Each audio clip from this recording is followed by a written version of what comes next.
بسم اللہ الرحمن الرحیم اللہم صلی علی سیدنا و مولانا محمد وعلی آلہ وصحبہ وبارک وسلم۔ یہ تجدید دین اللہ کے اور اللہ کے رسول کے دین کو اس صدی میں زندہ کرنے کا مشن ہے، عام مشن نہیں ہے۔ یہ عام مشن جو ہو، ایک مدرسہ بنایا اس کا بھی بڑا اجر ہوتا ہے چونکہ علم پھیل رہا ہے، ایک مسجد بنائی لوگ نماز پڑھ رہے ہیں اس کا بھی بڑا اجر ہوتا ہے، یتیم کی خدمت کر دی بڑے اجر کا کام ہوتا ہے۔ یعنی چھوٹے چھوٹے کام دیکھنے میں ان کے بھی بڑے اجر ہوتے ہیں، کبھی اصلاح کے کام کا اجر ہوتا ہے، کبھی خدمت خلق کے کام کا اجر ہوتا ہے، بہت سے اجور ہوتے ہیں، مگر سارے اجر ایک طرف اور صدیاں گزر جائیں اور حضور علیہ السلام کا لایا ہوا دین، اس کی قدریں، اس کا علم، اس کا عمل، اس کا فکر، اس کا تصور مدھم ہو جائے، لوگ تصورات کو پراگندہ کر دیں، اس کی قدریں کمزور ہو جائیں، اس کی قوت کمزور ہو جائے، اس کا چہرہ مسخ ہو جائے، اللہ کے دین کا، قرآن کی تعلیمات کا، آقا علیہ السلام کی سنت و سیرت طیبہ کا چہرہ مسخ ہو جائے، پرسیپشن دنیا میں خراب ہو جائے اور لوگ اس کو غلط طریقے سے تشریح تعبیر کر کے تو اور بدنام کر رہے ہوں، اس کو کہتے ہیں کہ قدریں دین کی زندہ نہیں رہی، مردہ ہو گئے۔ تو وہ تحریک جو کسی زمانے میں اس دین کو زندہ کرے،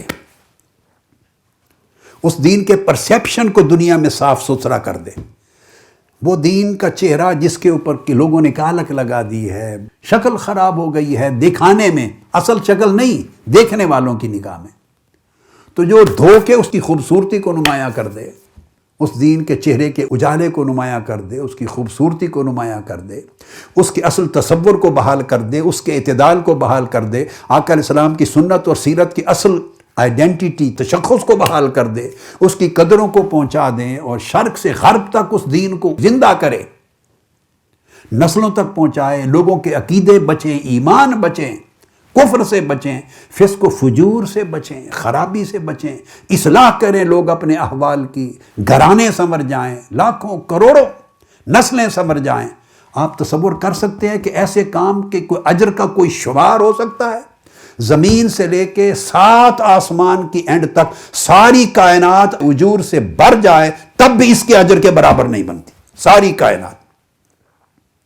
حضور کے دین کو زندہ کر دینا، ایک صدی میں، ایک دور میں، ایک زمانے میں، اگلی نسلوں کو پھر سے ایمان پر لے آنا، اصل تشخص پہ لے آنا، دین کی تصویر کو صحیح کر دینا، قدروں کو کر دینا، اس پہ لگنے والے الزامات کا دفاع کر دینا، اور گھروں تک بہکنے پھسلنے والے لوگوں کو دین کی طرف راغب کرنا، جن کے گھروں میں اندھیرا ہو گیا تھا ان میں دین کی شمع جلا دینا،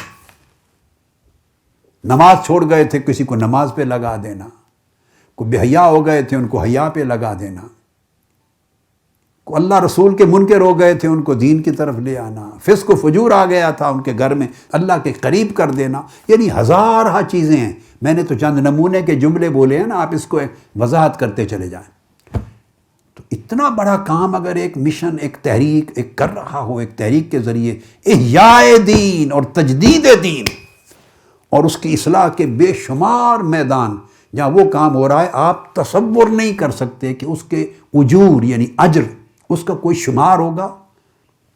ساری کائنات کے اوشنز، یہ جو سمندر ہیں جتنے، یہ انڈین سی ہے، یہ عریبین سی ہے، یہ پیسیفک اوشن ہے، اٹلانٹک اوشن ہے، یہ سیز، یہ اوشن، یہ بحر اسود ہے، یہ ساری دنیا میں روئے زمین پر سمندروں دریاؤں کا جو پانی ہے اس کے قطرے گن لیں، یہ ساری زمین کے اوپر جتنے سمندر کے پانی کے قطرے ہیں ان کو ہزاروں، لاکھوں، کروڑوں، اربوں، خربوں سے ضرب دے لیں، اور ساری دنیا پر جتنے درخت ہیں ان کے پتے گن لیں، خربوں سے، اربوں خربوں سے ضرب دے لیں، جتنے پتھر، ریت اور مٹی کے ذرے ہیں ان کو گن لیں اور ان کو خربوں سے ضرب دے لیں، اور وہ جو ٹوٹل سم آئے گا نا وہ کم ہے، اس خدمت دین کا اجر زیادہ ہے، انلمیٹڈ ہے، انکاؤنٹیبل۔ کیوں؟ اس کا ایک سمپل جواب دیتا ہوں، وہ یہ کہ یہ پیغمبرانہ کام ہے۔ پہلی امتوں میں یہ کام پیغمبر انجام دیتے تھے، اب ختم نبوت کی وجہ سے پیغمبر نہیں آئیں گے، پیغمبروں کا کام آقا علیہ السلام کی امت کے کچھ لوگوں اور طبقوں کو سونپ دیا گیا۔ اور وہ قیامت تک آتے رہیں گے۔ جو کام اللہ پاک پہلے وقتوں میں انبیاء اور رسولوں سے لیتا تھا، وہ ختم نبوت ہو جانے کی وجہ سے اللہ پاک حضور کی امت میں کچھ لوگوں سے لے گا۔ آپ کی تحریک وہ تحریک ہے، آپ کا مشن وہ مشن ہے، اور پھر یہ ایک اس طرح کا مشن ہے کہ اس کے آپ شاخوں اور شعبوں کو گنتے چلے جائیں تو کوئی شمار نہیں ہے۔ کتنے ڈیفرنٹ ڈائمینشنز میں کام ہو رہے ہیں۔ لہذا شیطان بڑے حملے کرتا ہے، کام کرتے کرتے کرتے شیطان کو ایسے لوگ گوارا نہیں ہیں، وہ وسوسے کے بیج ڈال دیتا ہے، وسوسے کے بیج ڈالتا ہے۔ یوسوس فی صدور الناس من الجنۃ والناس، سورہ والناس۔ قرآن مجید کو ختم اللہ پاک نے اسی بات پر کیا۔ اللہ نے اپنا کلام اور قرآن ختم اس بات پر کیا کہ وسوسے ڈالتا ہے شیطان۔ اس وسوسے سے بچیں جس کے ذکر پر قرآن کو ختم کیا اللہ پاک نے۔ وہ بڑی تباہ کن چیز ہے۔ وسوسوں کے لیے بڑے میدان ہیں، پوری زندگی ہے، 100 مسائل ہیں، آپس میں آپ کی ڈیلنگ ہے۔ ہر شخص دوسرے شخص سے کسی وقت بھی ناخوش ہو سکتا ہے۔ ہر ایک بندے کی خواہش پوری نہیں ہوتی، ہر ایک بندے کی رائے پر عمل نہیں پورا ہوتا، ہر شخص کی رائے دوسرے کی رائے سے کبھی مل نہیں سکتی، اختلاف کو کبھی روک نہیں سکتے۔ ذہن ہے، دل ہے، دماغ ہے، 100 اختلاف آئیں گے، مطمئن نہیں ہوگا، اضطراب آئے گا، یہ کیا ہو گیا، یہ کیا کیا، میری نہیں مانی۔ تو یہ چیزیں ساری آتی ہیں، یہ انسانی رویے ہیں، انسانی معاملات ہیں، اجتماعیت کا حصہ ہیں۔ شیطان ان کے ذریعے اپنے وسوسے کے بیج ڈال دیتا، وسوسہ داخل کر دیتا۔ وسوسہ جب داخل کرتا ہے تو بندے کی وہ جو لگن ہوتی ہے اور جو اس کے ساتھ اس کا جڑنا ہے اور استقامت ہے، اس کو کمزور کر دیتی۔ جیسے دیمک آ جائے نا، لکڑی کی کوئی چیز ہو تو دیمک آہستہ آہستہ آہستہ لکڑی کو کھانے لگ جاتی، ختم کر دیتی۔ زنگ آہستہ آہستہ لگ کے لوہا کوئی چیز ہے اس کو ختم کر دیتا۔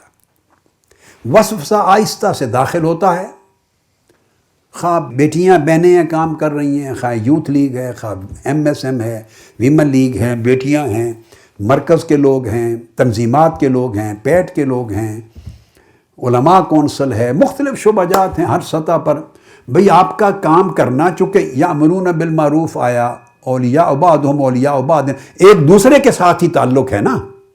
تو جب انسان کا انسان کے ساتھ تعلق ہے، ایک عہدیدار کا عہدیدار کے ساتھ تعلق ہے، کارکن کا کارکن کے ساتھ تعلق ہے، اور انسانی رشتے ہیں، اجتماعیت ہے، تو 100 مواقع آئیں گے جہاں آپ کے ذہن ایک دوسرے کے کام سے غیر مطمئن ہوں گے۔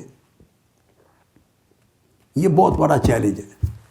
ہزارہ مواقع آئیں گے، انسانی رشتے ہیں، دوسرے کا کیا کام آپ کی سمجھ میں نہیں آیا، آپ کو اختلاف ہو گیا، آپ کی رائے اور تھی، آپ کے امیر کی رائے اور تھی، آپ کے ناظم کی رائے اور تھی، ناظم اعلیٰ کی اور تھی، نائب ناظم اعلیٰ کی اور تھی، آپ کے صدر کی اور تھی، آپ کے قائد کی اور تھی۔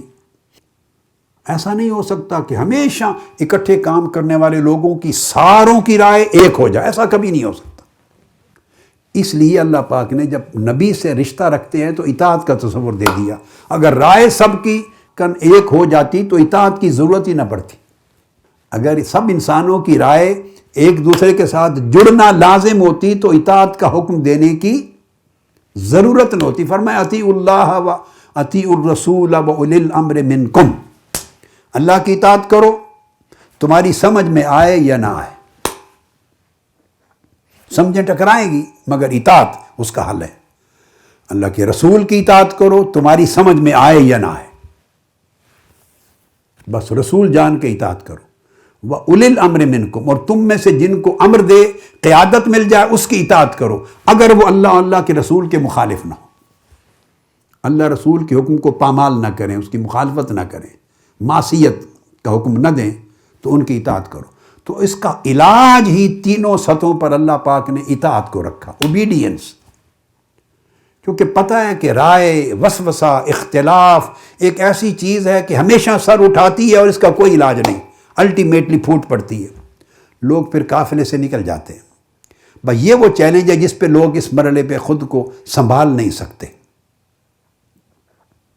اور اختلاف جوں جوں بڑھتا اس میں جنم لیتی ہے، میں نے یہ کیا، میری بات نہیں سنی، میری نہیں کی، میں یہ کہتا رہا ہوں، پھر وہ اجتماعی نظم نہیں رہتا۔ یہ چیز ڈسپلن جو ہے وہ اطاعت کے ذریعے آتی ہے. اطاعت اپنی رائے کو قربان کرنا ہوتا ہے اجتماعی رائے کے اوپر، قیادت پر. تو اس طریقے سے چلیں گے تو پھر مرتے دم تک آپ جڑے رہتے ہیں، استقامت رہتی ہے. اس لیے آپ کا جڑنا ایک نعمت ہے، مگر آخری سانس تک جڑے رہنا بڑی نعمت. آخری سانس تک جڑے رہنا یہ بڑی نعمت، یہ آزمائش ہے. بہت سے لوگ نیک کام میں شریک ہوتے ہیں، قافلے میں شریک ہوتے ہیں، بہت عرصہ آپ کا ہم سفر رہتے ہیں، بھلائیاں نیکیاں کرتے ہیں، مگر کہیں نہ کہیں جا کے شیطان اتنا بے ایمان ہے، دشمن ہے، وہ حملہ آور رہتا ہے، وسوسہ پیدا کرتا رہتا ہے. کہیں نہ کہیں جا کے وہ کامیاب ہو جاتا ہے. دین کے کام اور اپنے نفس کی راحت اگر دونوں ایک ہی ڈائریکشن پہ جڑے رہیں تو انسان کرتا چلا جاتا ہے، کام قائم رہتا ہے. کبھی کوئی ایسا لمحہ آتا ہے کہ دین کا کام جو کر رہا تھا اس کا ڈائریکشن یا اس کا تقاضا کچھ اور ہو جاتا ہے اور نفس کی راحت نہیں رہتی اس میں. یعنی کام کر رہا تھا دین کا تو عزت بھی مل رہی تھی، تو بندہ جڑا رہتا ہے. اس کو پتہ نہیں چلتا کہ دین کے کام کی محبت اور نفس کی راحت یہ دو الگ چیزیں ہیں، وہ آپس میں ضم ہو کے چل رہے ہوتے ہیں. جہاں یہ پھوٹ جاتے ہیں اپنے نفس کی راحت، اپنے نفس کی خواہش، اپنی ذاتی نفس کی عزت، اپنے نفس کی میں، جب اس کا ڈائریکشن تھوڑا الگ ہو جاتا ہے اور دین کے کام کا ڈائریکشن الگ ہو جاتا ہے اور یہ ایک سمت پہ کھڑے نہیں ہوتے، وہاں آدمی بگڑ جاتا ہے اور وہاں قافلہ چھوڑ بیٹھتا ہے خیر کا.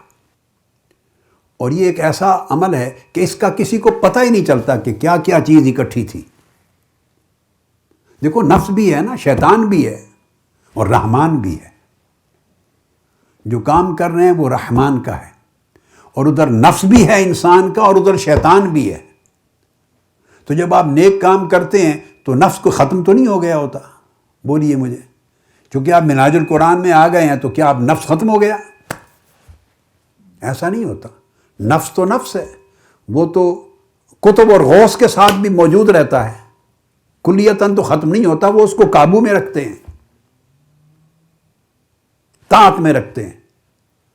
اور شیطان غائب تو نہیں ہو جاتا. شیطان نے تو قسم کھا رکھی ہے میں تو قیامت تک ورغلاؤں گا. تو وہ کیا ہوتا ہے؟ بہت خوبصورت بات حضرت شیخ جنید بغدادی رضی اللہ تعالیٰ عنہ نے لکھی ہے، اور پھر بہت سے اولیاء، صوفیاء، عرفاء ہمیشہ یہ بات لکھتے آئے ہیں، ہمیشہ اولیاء، صوفیاء. مگر متقدمین میں، قدماء میں تصریح کے ساتھ اس کو حضرت جنید بغدادی رضی اللہ تعالیٰ عنہ نے لکھا ہے اپنے رسائل میں، خط میں.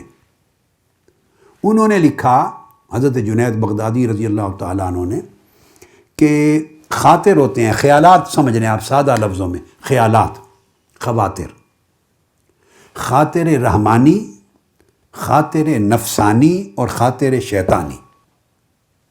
بہت سے مواقع پر انہوں نے لکھا ایسا ہوتا ہے کہ تینوں ایک ہی سمت میں اس طرح جڑ جاتے ہیں کہ ان میں فرق نظر ہی نہیں آتا.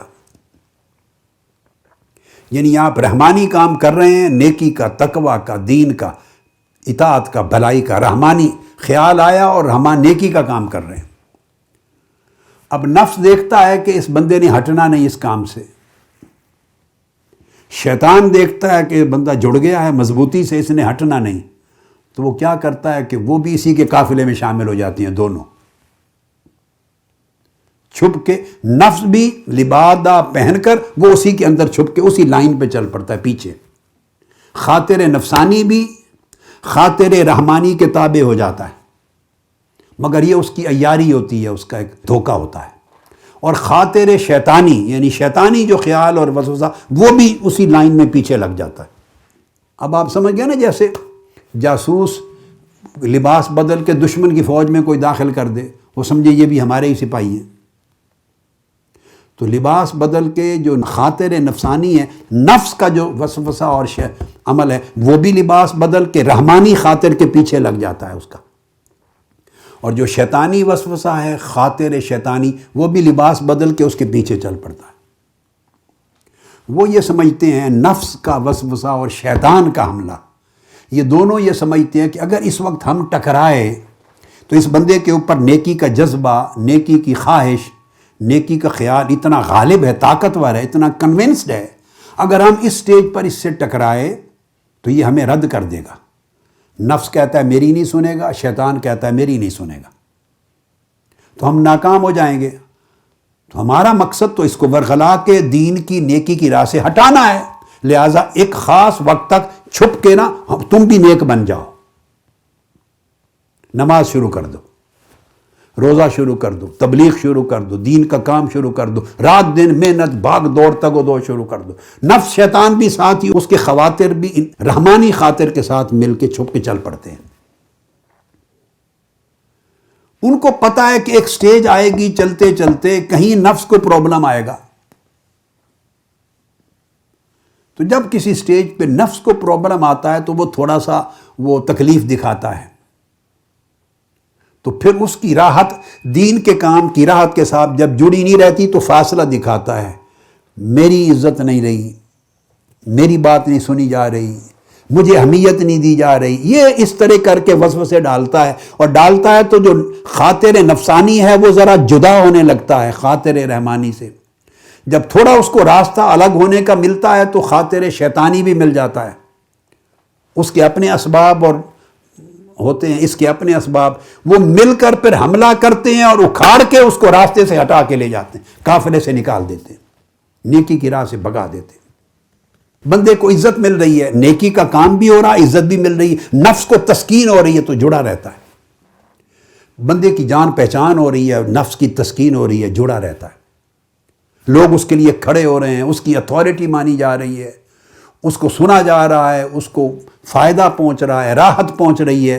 یہ جو نفس کی راحت، عزت، شہرت، یہ جس سے تسکین ملتی ہے، تو نفس کی تسکین جب نیکی کے کام کے اندر رہتے ہوئے ملتی رہے تو نفس اس وقت تک حملہ نہیں کرتا، وہ چلتا رہتا ہے، موقع کی تلاش میں رہتا ہے۔ شیطان بھی حملہ نہیں کرتا، کب ہوتا ہے؟ جب آپ کا تبادلہ کر دیا، آپ نے ایک وقت گزارا، آپ کی ذمہ داری چینج کر دی، آپ تنظیم کے صدر تھے، اب نیا ٹرم آ گئی تو صدر کسی اور کو بنا لیا، اب نفس چھیڑتا ہے، بتاؤ بھائی آپ ڈائریکٹر تھے، ایک شعبے کے سربراہ تھے، ہٹایا کسی وجہ سے، دوسری ذمہ داری کسی اور کو لگا دیا، آپ کو کہا، وہاں نفس کہتا ہے مجھے ہٹا دیا، میں نے کیا کیا تھا، میں نے اتنی خدمت کی، میں نے یہ کیا، مجھے کیوں ہٹایا؟ وہ وہاں میں اور مجھے کا چانس پیدا ہو جاتا ہے، پہلے نہیں پیدا ہو رہا تھا، اس لیے کہ نیکی کا کام بھی ہو رہا تھا، عزت بھی مل رہی تھی، تسکین بھی تھی، راحت بھی تھی، شہرت، سب چیزیں ملی ہوئی تھی ایک ہی راہ پہ، تو اس موقع نہیں تھا۔ نفس اور شیطان کہتے ہیں یہ مناسب وقت نہیں ہے، اس وقت سمجھ نہیں آئے گی اس بندے کو بات۔ جب اس کو ہٹایا جاتا ہے اس ذمہ داری سے، اس عزت سے، منصب سے، کچھ اس میں تکلیف آتی ہے، کچھ اس کی کوئی خواہش پوری نہیں ہوتی، کچھ اس کا تقاضا پورا نہیں ہوتا، مطالبہ پورا نہیں ہوتا، کسی وجہ سے کوئی رنجش آتی ہے۔ جب رنجش آتی ہے تو یاد رکھ لیں، رنجش رحمان کے کام میں نہیں ہوتی، رنجش تو نفس کو ہوتی ہے، اس کی میں کو ہوتی ہے۔